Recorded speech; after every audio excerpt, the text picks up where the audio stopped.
home is still a distant dream for survivors of Indonesia's weekend tsunami, who are trying to come to terms with the destruction left behind. At the same time, they're living with the fear of more tragedy on the anniversary of the 2004 Asian earthquake and tsunami. People who live near an island volcano responsible for the deadly waves that hit communities along the Sunda Strait on Saturday night are being told to avoid the coast today, as extreme weather and a second disaster is still possible.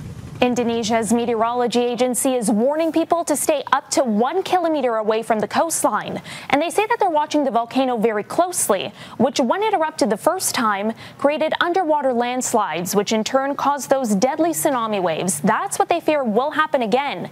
But they say all this rainy weather is making the volcano even more vulnerable. Takut ada tsunami. I'm really afraid if a tsunami happens again, she says. I always feel afraid every time water rises, and if it rains, it will flood too.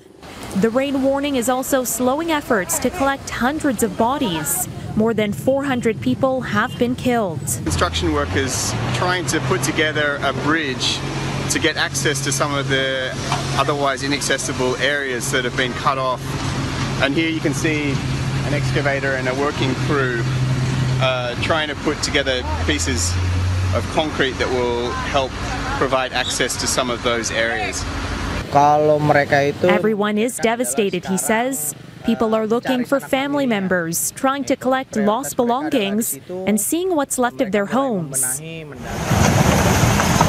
The tsunami struck without warning, surprising people even in a country that has suffered its worst annual death toll from disasters in more than a decade.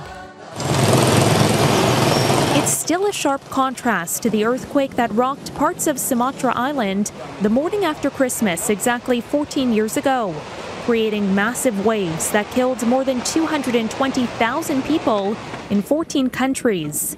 The disaster was among the worst in recent history.